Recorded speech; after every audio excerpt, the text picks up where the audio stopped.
Assalamualaikum warahmatullahi wabarakatuh, kelas 12.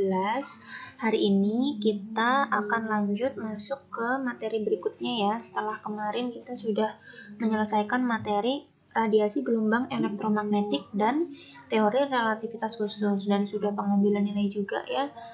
Nah, hari ini kita akan lanjutkan bab 8 yaitu fenomena kuantum, atau ini kita ngomongin radiasi gitu ya, benda hitam gitu, atau ya judulnya fenomena kuantum. Boleh dibuka buku paketnya halaman 123.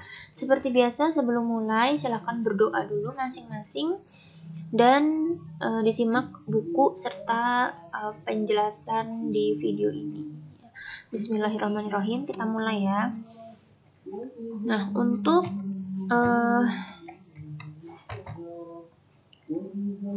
materi pada hari ini ya, kita pelajari tentang fenomena kuantum ya. Ini nggak jauh-jauh dari radiasi benda hitam. Apa itu benda hitam gitu ya?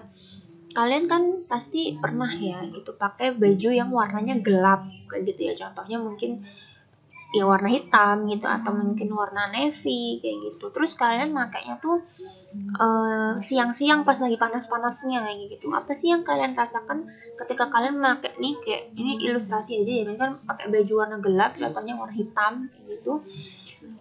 Pas lagi siang terus panas banget kayak gitu. Apa yang kalian rasakan? Kalian akan merasakan gerah gitu ya, panas gitu. Kira-kira kenapa sih hal itu bisa terjadi gitu? Nah, hal tersebut bisa dijelaskan gitu ya, karena permukaan suatu benda yang berwarna gelap ya, contohnya warna hitam, itu akan menyerap kalor itu lebih cepat dari permukaan benda yang berwarna cerah. Jadi jika dibandingkan gitu ya, benda-benda yang warnanya gelap, contohnya warna hitam, itu lebih gampang nyerap kalor gitu, lebih gampang menerima panas, menyerap panas gitu. Itu yang menyebabkan apa? Si panas tadi kayak terkurung gitu di baju warna gelap yang kita pakai, sehingga ya udah, karena karena panasnya itu terkurung di baju warna gelap kita tadi ya, maka kita jadi ngerasa gerah gitu. Apalagi siang hari gitu kan, karena emang panas pada siang hari kan lebih banyak gitu, lebih terik gitu, terserap oleh baju kita yang berwarna gelap atau berwarna hitam.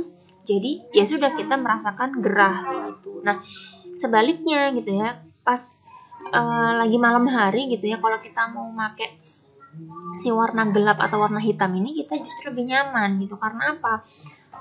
Benda yang berwarna gelap tadi dia lebih mudah memancarkan kalor daripada benda warna lain yang lebih cerah gitu. Jadi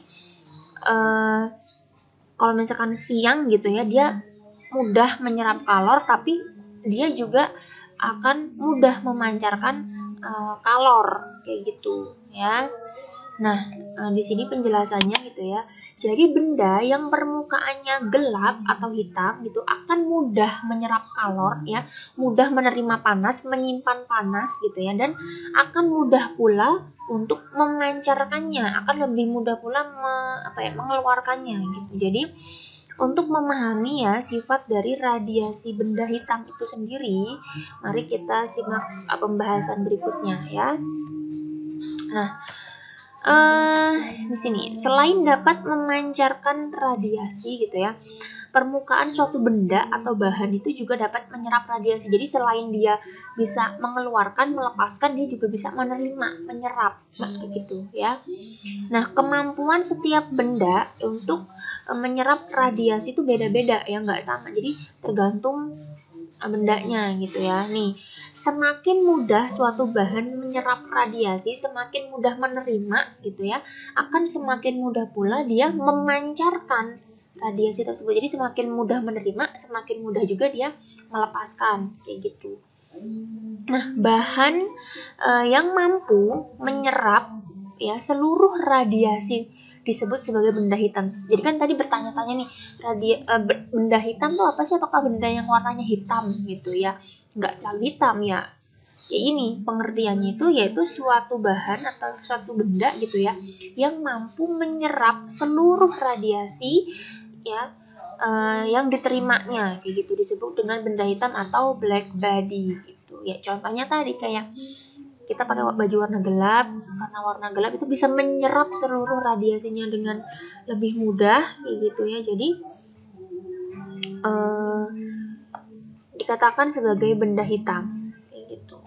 Nah, berikutnya ya, istilah benda hitam atau black body ini pertama kali dikenalkan oleh seorang fisikawan ya.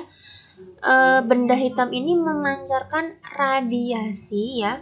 Radiasinya dalam bentuk apa? Gelombang elektromagnetik. Radiasinya dalam bentuk gelombang elektromagnetik. Kemarin kan kita udah belajar ya, gelombang elektromagnetik ya, yang Gauss-Suci motor itu spektrumnya macam-macam. Ya, nah, radiasi dari gelombang elektromagnetik yang dipancarkan oleh benda hitam, tadi benda yang bisa menyerap radiasi secara keseluruhan gitu ya, bergantung pada apa? Bergantung pada suhu dari benda tersebut kayak gitu. Jadi apa ya? Misalkan dia mampu menyerap berapa banyak radiasi kayak gitu. Itu tergantung dari si suhu dari benda tersebut kayak gitu ya. Nah, berikutnya sebenarnya benda hitam itu ya, benda hitam kan tadi apa? Suatu benda yang dapat menyerap seluruh radiasi gitu ya. Secara ideal, secara nyatanya itu sebenarnya nggak ada gitu ya. Tapi ya, si sifat atau karakteristik dari benda hitam itu bisa divisualisasikan gitu, bisa disimulasikan gitu ya, dengan menggunakan suatu ruang yang tertutup. Ini contohnya di gambar ini gitu ya, ruang yang tertutup, tapi ada rongganya nih. Rongga itu yang putih ini gitu ya, rongga ini gitu ya, yang diberi sebuah lubang kecil nih. Contohnya nih, lubangnya ada di sebelah sini ya, sehingga bisa diperhatikan di sini misalkan ada nih suatu radiasi masuk melalui lubang yang kecil tadi, terus dia masuk ke dalam rongga yang di sini, kan dia nabrak dindingnya nih, terus dia mantul ke sini, mantul lagi, dia mantul terus saja di dalam rongga ini gitu. Ini adalah model radiasi benda hitam. Nah, apa sih yang terjadi di dalam rongga ini gitu kan? Tadi dari lubang kecil, radiasi masuk lewat lubang kecil, masuk ke dalam rongga ini, kan dia mantul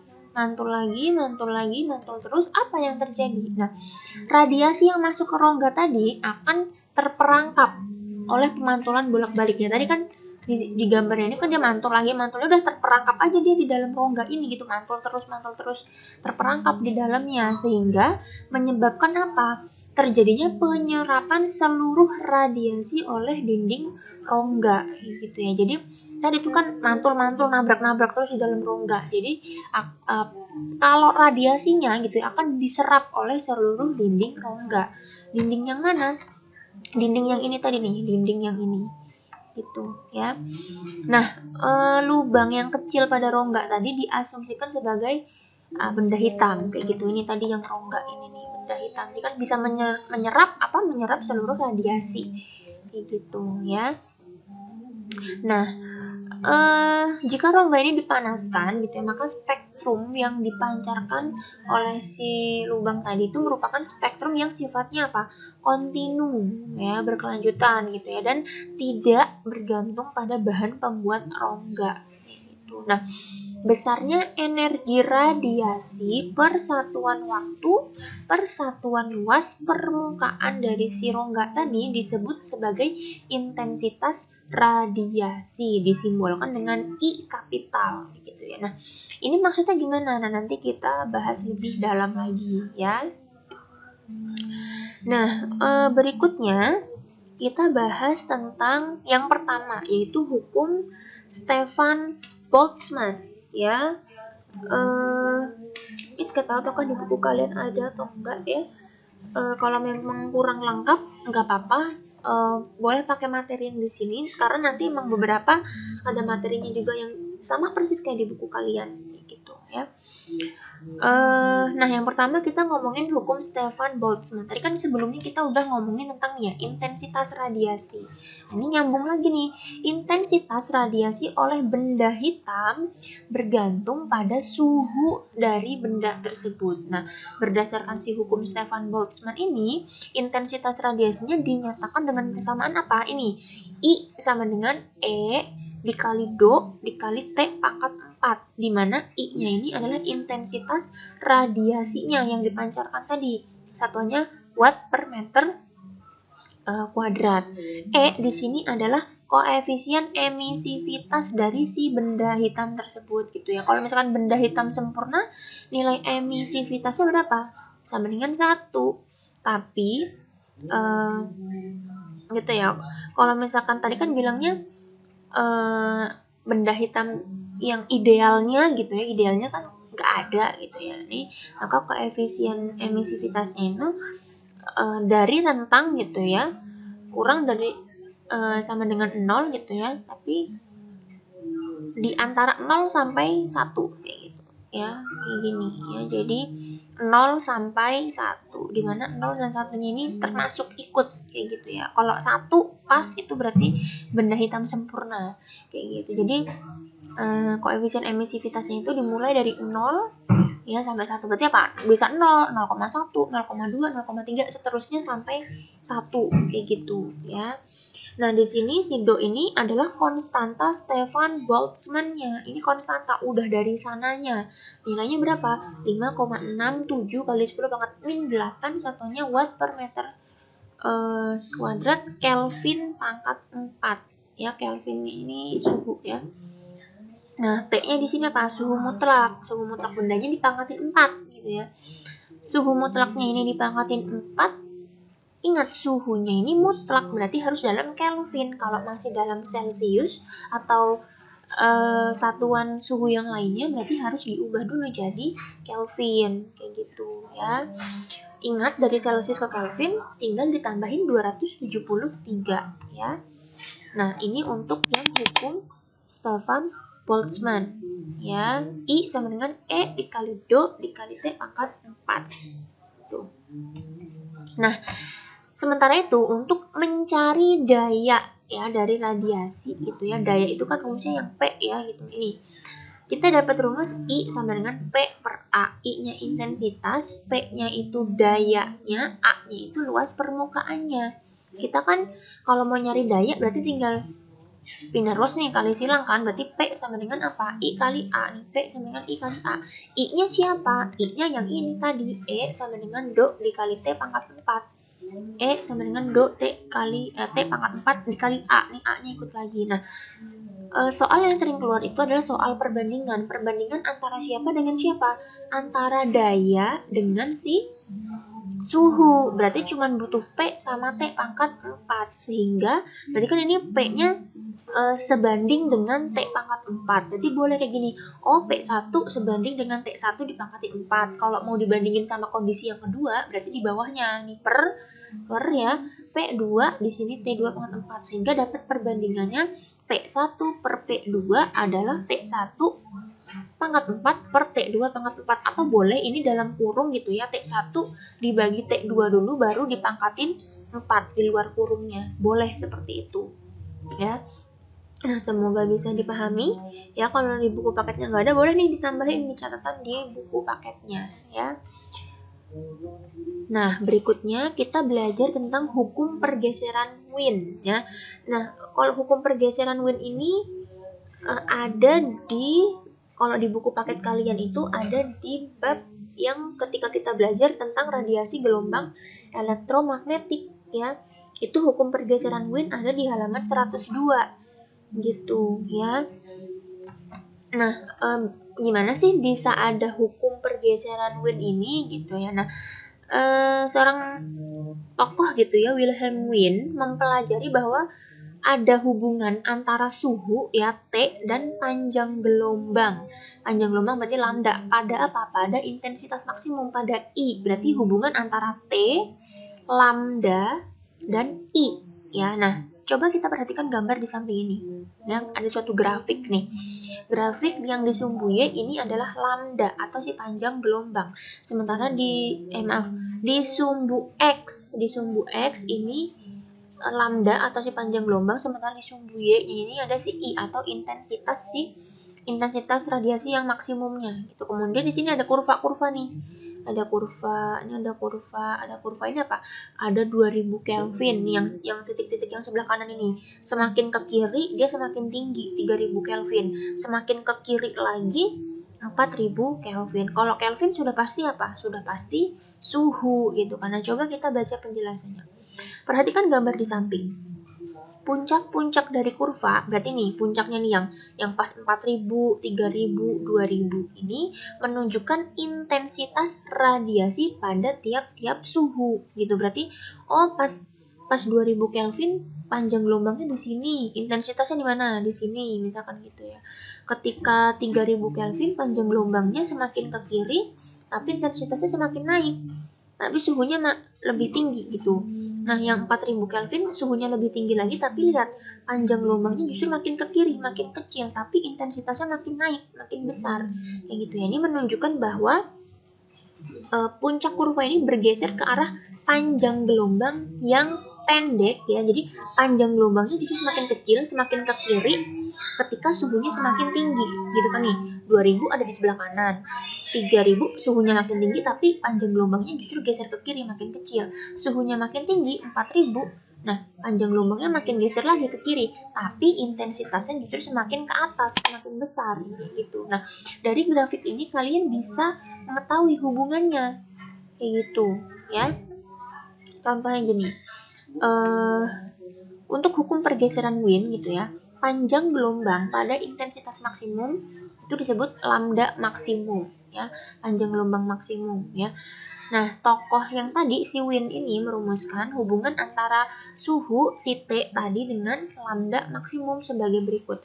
Lambda maksimum dikali T sama dengan C, di mana lambda maksimum ini tentu saja panjang gelombang maksimum, satuannya dalam meter. Ingat, kalau memang masih dalam misalkan nanometer, mikrometer atau milimeter kayak gitu harus diubah dulu jadi meter ya. Masih ingat kan ya cara konversinya? Kemudian di sini T itu apa? T adalah suhu mutlak. Sementara C di sini adalah konstanta Wien. Nilainya 2,9 kali 10 pangkat min 3. Ini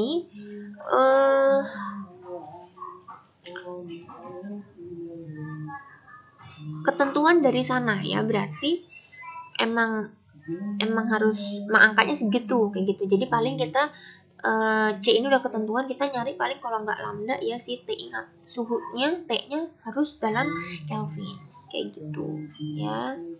Nah yang ini soal yang grafik ini sering keluar gitu ya. Jadi dari grafik ini bisa kita simpulkan bahwa semakin tinggi suhunya berarti apa? Intensitasnya semakin tinggi juga, tapi apa? Panjang gelombangnya justru semakin pendek. Itu yang dapat disimpulkan dari grafik hukum pergeseran Wien gitu ya. Semoga bisa dipahami ya. Nah, berikutnya kita pelajari tentang hipotesa Planck. Si hipotesa Planck ini ngomongin apa sih gitu ya? Jadi si tokoh ini, si Planck ini ya berkesimpulan bahwa energi yang dipancarkan dan diserap itu sifatnya tidak kontinu, tetapi apa? Energi ini dipancarkan misalnya dikeluarkan atau diserap atau diterima gitu ya dalam bentuk paket-paket energi diskrit yang disebut sebagai kuanta. Jadi dalam bentuk paket. Kalau kontinu kan udah berkelanjutan lanjut aja terus gitu. Tapi kalau diskrit itu ya udah dipaket-paketin gitu, ibaratnya kayak dikotak-kotakin gitu ya. Nah, persamaan Planck ini bisa kalian lihat di buku paketnya halaman 123 ya. Itu yang tentang sifat partikel cahaya gitu. Ya. Dimana pada persamaan Planck itu dituliskan sebagai E sama dengan N dikali H dikali F ya. E-nya ini apa? Energi foton. Foton tadi apa sih? Foton tadi tuh ini yang cahayanya tadi gitu ya. Paket energi yang tadi ya, paket energi tadi tuh si foton itu ya, energi foton E dalam joule sama dengan N kali H kali F. N-nya jumlah fotonnya gitu ya, jumlah si paket-paket energinya tadi itu ya. Terus ini tuh dalam bentuk apa 1, 2, 3 gitu ya, bilangan bulat gitu ya. H-nya apa? H-nya adalah si konstanta Planck. Lagi-lagi H ini adalah suatu konstanta yang emang sudah ketentuan gitu ya, nilainya 6,63 kali 10 pangkat min 34 joule second gitu ya. Sementara F di sini apa? F adalah frekuensi dari foton, satuannya tentu saja dalam hertz gitu. Nah, kita tahu bahwa kemarin rumus F ada hubungannya sama C dan lambda. Jadi C ini ibaratnya kayak V gitu kan. V kan kemarin sama dengan V sama dengan lambda kali F, atau V-nya karena ini ngomongin tentang gelombang gitu ya, elektromagnetik gitu ya. Karena kita ngomongin cahaya gitu, gelombang elektromagnetik. Berarti V-nya diganti pakai C, V-nya ya, kecepatan cahaya gitu. Berarti C sama dengan lambda dikali F gitu. Makanya F-nya bisa diganti pakai C per lambda. Nah, pakai yang mana Mas rumusnya? Tergantung dari soal yang diketahui. Kalau yang diketahui cukup NHF berarti pakai ini E sama dengan NHF. Kalau yang diketahui pakai lambda berarti pakai ini NHC per lambda. C-nya berapa? Tentu C-nya adalah kecepatan cahaya, nilainya 3 kali 10 pangkat 8 meter per sekon. Kayak gitu ya. Nah, kemudian berikutnya kita ngomongin tentang apa? Tentang efek fotolistrik ya. Efek fotolistrik itu apa? Efek fotolistrik ini ada di buku paket kalian juga, halaman 124 ya. Boleh disimak di buku atau yang di sini juga nggak apa-apa, nggak masalah, sama saja ya.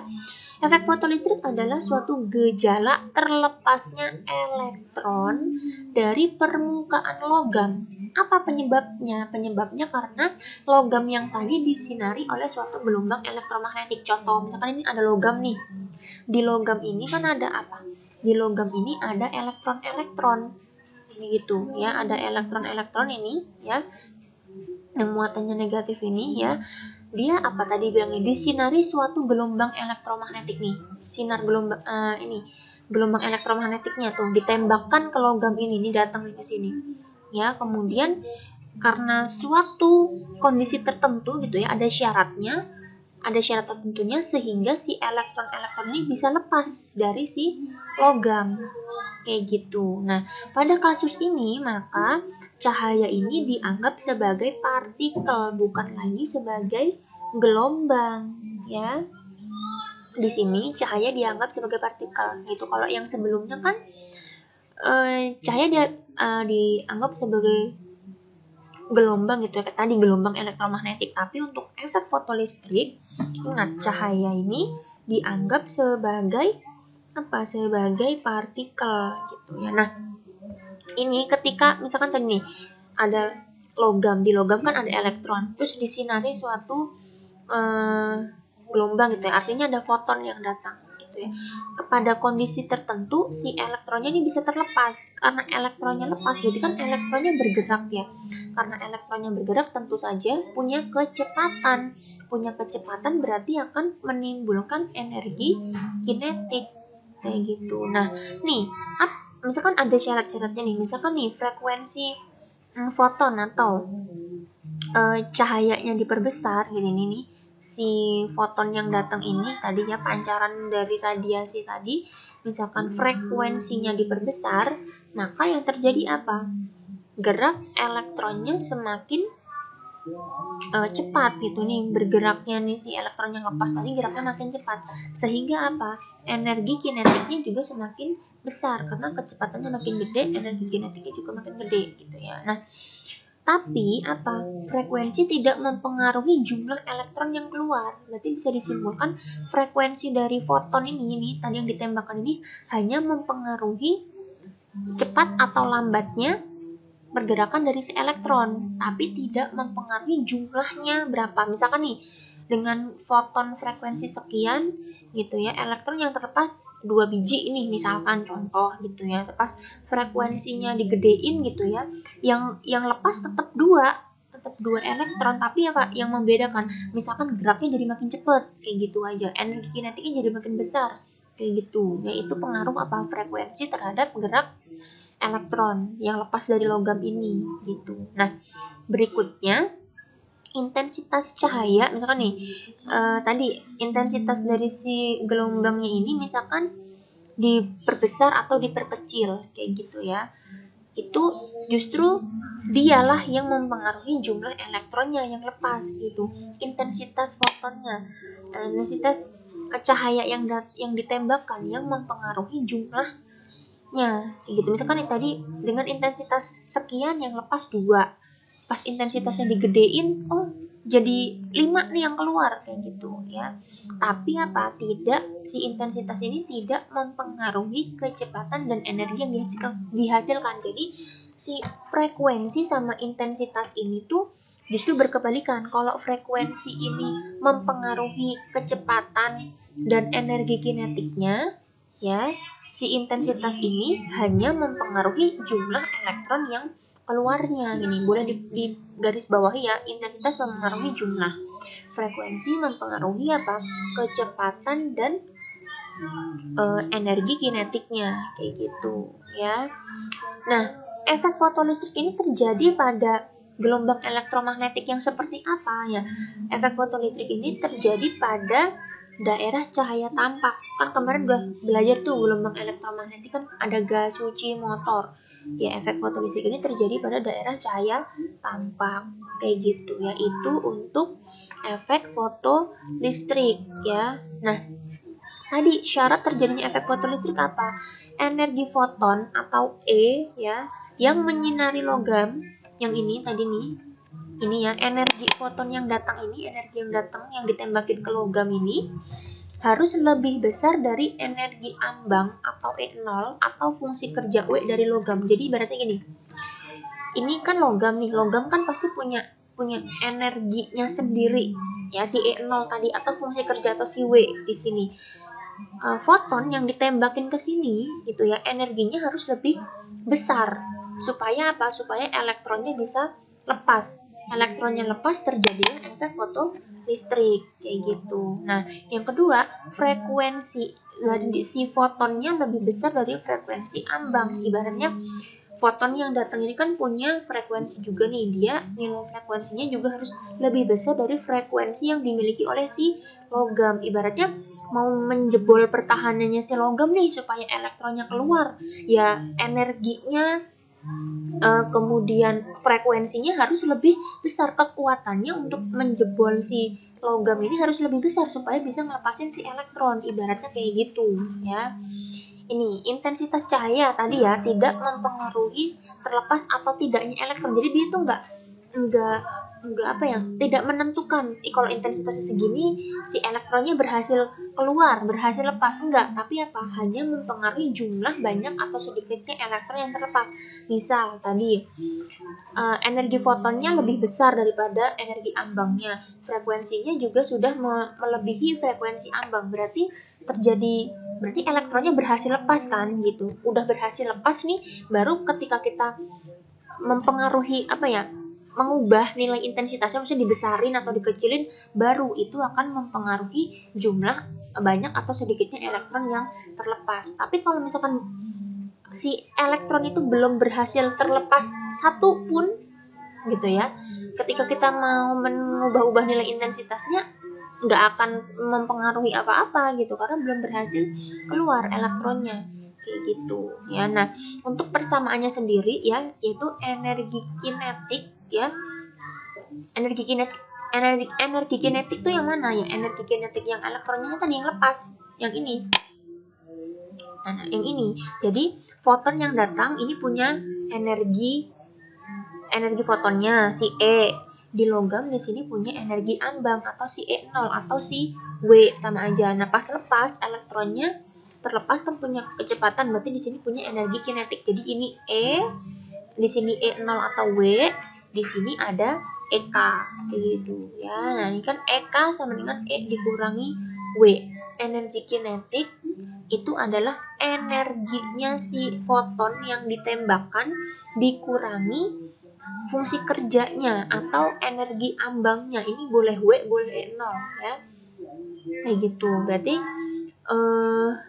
di mana nilai E gitu ya, di mana nilai E yang ini energi si fotonnya adalah HF dikurangi HF0. H tadi kan apa? H adalah konstanta Planck yang tadi ya.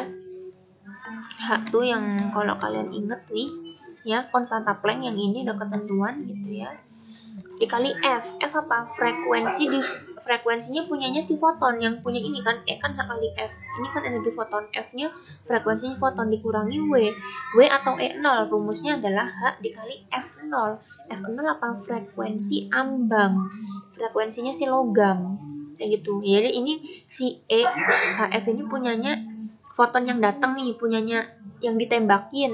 Kalau W atau E0 yang ini punyanya si yang logam kayak gitu. Nah tadi F itu kan bisa dijabarin jadi C per lambda ya, F0 nya berarti C per lambda 0 kayak gitu ya. Ini udah ada keterangannya ya, semoga bisa dipahami ya. Nah berikutnya tadi ngomongin efek fotolistrik, sekarang kita ngomongin apa? Efek Compton ya. Kalau efek Compton itu apa? Ini ilustrasinya ya. Efek Compton itu adalah peristiwa di mana seberkas foton atau cahaya gitu. Jadi foton itu apa sih ini sebenarnya? Tadi paket-paket cahaya yang tadi gitu ya.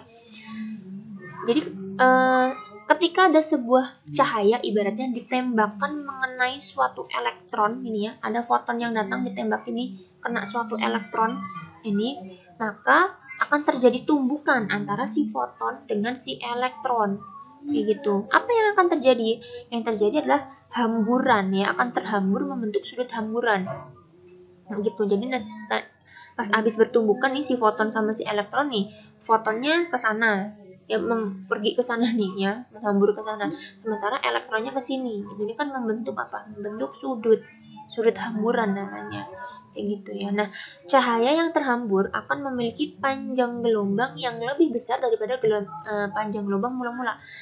Pas di sini tadi ya, foton yang datang ini misalkan panjang gelombangnya lambda gitu ya. Pas abis tumbukan terus dia terhambur, pas udah nyampe sini panjang gelombangnya ternyata menjadi lebih besar atau lebih panjang kayak gitu. Nah efek Compton ini mendukung teori bahwa cahaya dapat dijelaskan sebagai partikel ya.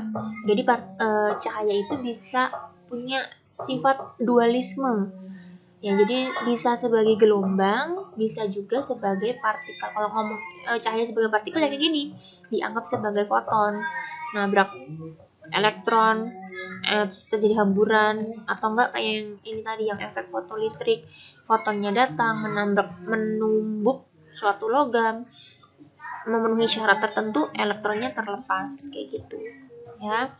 Nah dari peristiwa tersebut maka dapat disimpulkan nih, oh cahaya itu bisa dijelaskan sebagai gelombang dan juga sebagai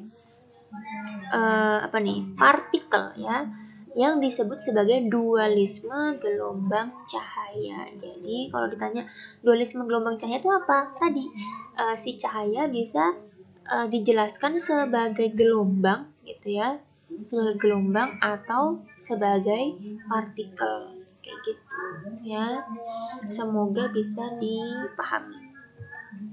Nah, untuk persamaan efek Compton sendiri itu ada lambda aksen dikurangi lambda aksen itu apa?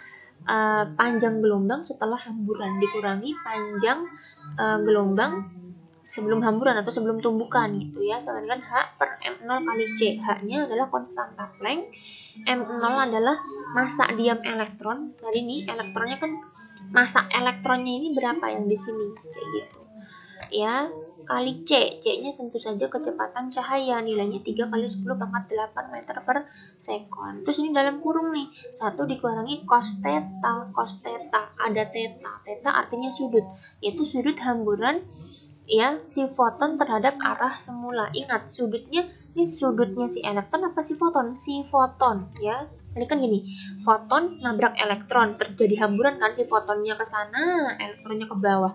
Tetanya yang mana, Miss? Tetanya antara foton sama garis normal ini kan, nih awalnya nih lurus kan, normal, atau antara si elektron dengan si normal? Antara foton dengan si garis normal yang ini nih tetanya. Kayak gitu ya. Semoga bisa dipahami untuk contoh soalnya nanti ya. Nah, kemudian ada yang namanya panjang gelombang de Broglie. Ya, ini persamaannya adalah lambda sama dengan H per P. Sama, H-nya adalah konstanta Planck, sementara P di sini apa? P adalah momentum partikel. Ingat momentum itu apa rumusnya? Masih ingat ya waktu kelas berapa tuh, momentum kelas 10 kalau nggak salah ya. P sama dengan M dikali V. P-nya massa, V-nya kecepatan ya nih, massanya, P-nya kecepatan. Maka ya udah tinggal dijabarin deh, lambda sama dengan H per P berarti H per M kali V. Kayak gitu ya. Ini ada di buku paket kalian halaman 127 ya. Nah, oke. Ternyata sudah selesai untuk penjelasannya ya. Ini yang Miss jelasin tuh sama kok kayak yang di buku paket kalian kayak gitu ya. Jadi untuk materinya nggak disalin di buku catatan nggak apa-apa, kalian boleh ditambahin aja dari buku paket, dicoret-coret, diwarnain, distabiloin atau seperti apa, atau mau ngeprint ini nanti file PPT-nya akan di-share boleh. Yang jelas kalau ada contoh soal harus ditulis ya di buku catatan boleh, atau misalkan kalian udah ngeprint hasil PPT-nya mau di PPT-nya boleh, tapi lebih enak sih di buku catatan ya biar nggak hilang kayak gitu ya. Nah, untuk penjelasan materi dari fenomena kuantum ya, atau tadi dimulai dari radiasi benda hitam, cukup sampai di sini. Untuk latihan soalnya nanti menyusul ya pembahasan contoh soalnya. Semoga bisa dimengerti. Kalau memang ada yang belum paham silahkan ditanyakan, boleh di grup atau jawab di kemis ya. Terima kasih atas perhatiannya. Kelas 12 tetap semangat. Wassalamualaikum warahmatullahi wabarakatuh.